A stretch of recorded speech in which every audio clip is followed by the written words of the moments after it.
Greetings and welcome back. We continue with the parent to parent discussion, and we are unpacking the concept of parenting spiritually. And in this episode, we're going to really focus on the physical body of the child, the physical body of ourselves, and as we work with the essence of a human being. And every time I refer to the essence of a human being, I'm referring to the whole of a human being. I'm referring to the body, soul, and spirit self. And we want to get to a point where how we parent spiritually. And I've said it before that it's easier said than done, but it's doable because we are spiritual beings having a human experience.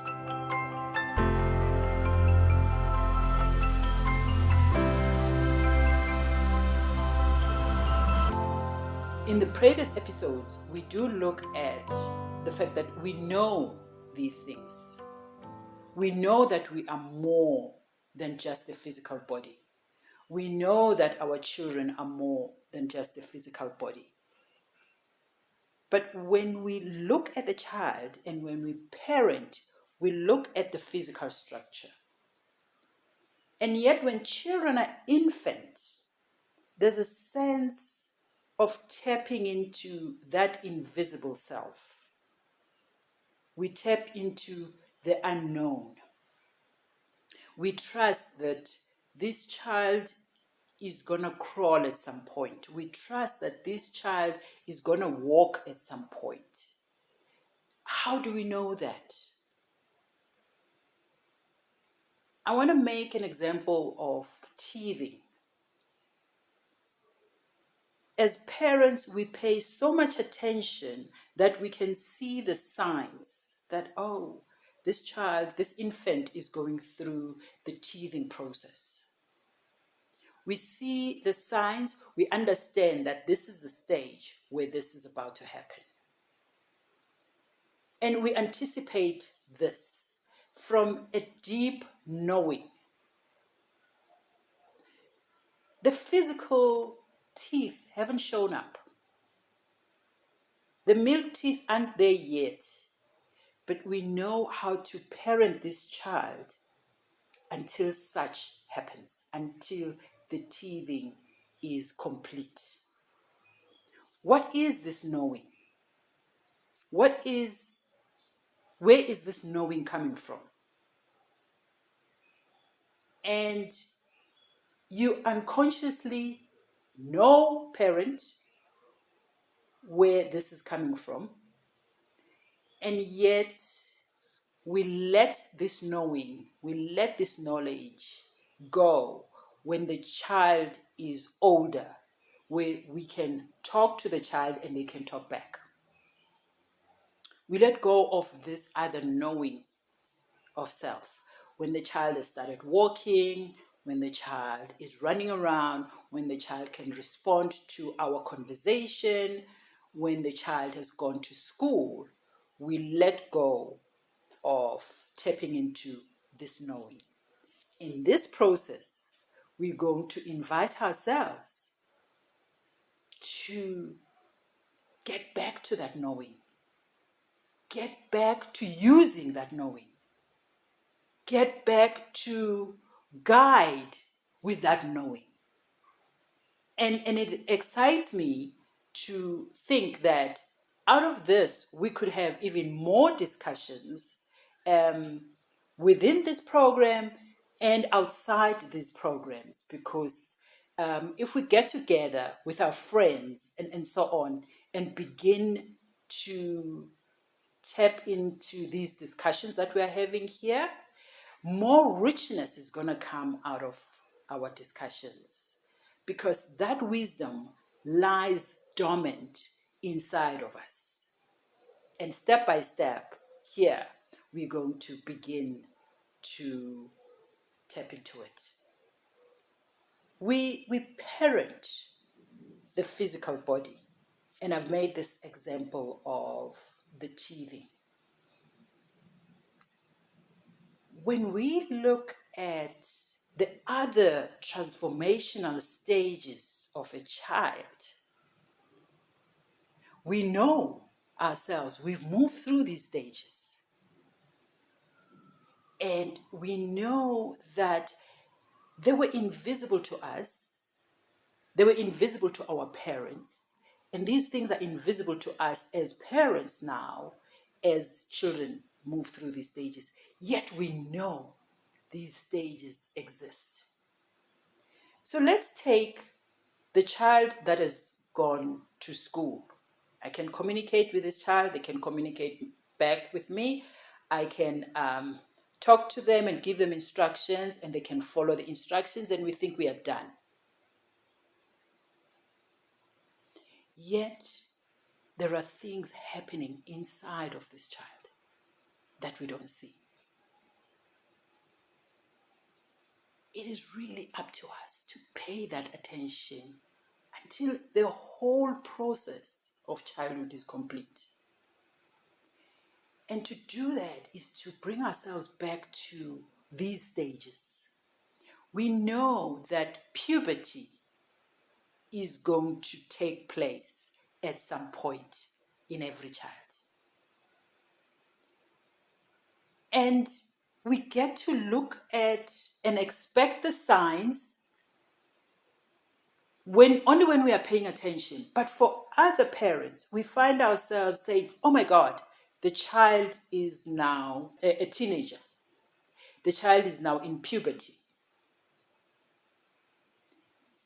But if we were to know and tap into this knowing like we expected the milk teeth of a child, of an infant, we could anticipate and support children accordingly as they move to this particularly difficult stage of puberty. And we can only do that if we reflect, pay attention, observe our children, parent attentively. And I'm going to invite us to really make certain practices as we begin to think about these things, dear parents. So, in a way, I'm saying parenting spiritually is going to unfold through you doing your own self-development. And self-development starts with reflecting. How was it for you in these stages? What is it that you know now that you didn't know back then? And when we tap into the unknown, we get higher support from places we don't know. Because remember, we are spiritual beings having a human experience. In the spirit world, in that invisible world, there's a wealth of knowing. There's a wealth of wisdom.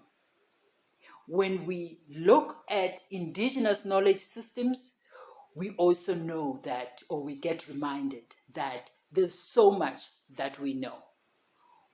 We have been raised by people that have practiced spiritual parenting. They might have not called it that, but they were parenting attentively. They were present. That's what it means. We were parented in these ways by parents who paid attention. And maybe you can look back at your immediate parents and say, no, maybe they didn't do it that way. But if you had grandmothers and grandfathers, you know that they did certain things that were tapping into the indigenous knowledge system, that were tapping into parenting in a wholehearted way. They were parenting holistically. And for an example, some of us were raised by parents, grandparents who told us folk stories. They were helping us tap into the imaginary world. that in itself stimulates the mind of a child. And we take these things for granted. We take these knowledges as old ways of doing things, as old systems. But we are spirit beings, meaning we're going to use the whole of life to mold the whole of a human being. To mold this whole child, we really need to tap into this knowledge holistically. And that's the invitation in these discussions, is that how do you do it? How are you going to do it when you have a full-time job, when you come home tired, when you don't have time on weekends, where you don't have time to pay attention to how Sipo's doing, how Joe is doing, how Sam is doing, or how Rose is doing, how Tandi's doing. But in this process, there will be your own self-development.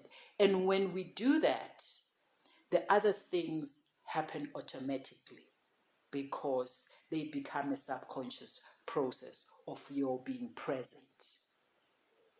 And it may sound complicated right now, but we are going to journey together. We are going to unpack all of these things together. And these are just seeds that we are throwing in there so that you begin to think differently. We're inviting you to think differently. New way of thinking, new way of doing things. We're going to just take time to reflect on that, dear parents. Think about that. And I trust that by the time we do the next episode, you would have unpacked it for yourself. You would have discussed these new way of doing things with friends, other parents, colleagues at work, your groupings, and so on. And we look forward to your sharing those new thinking, those comments, the questions that may come out of this. We look forward to engaging a little bit more with the information that you keep sending to us, and we appreciate it.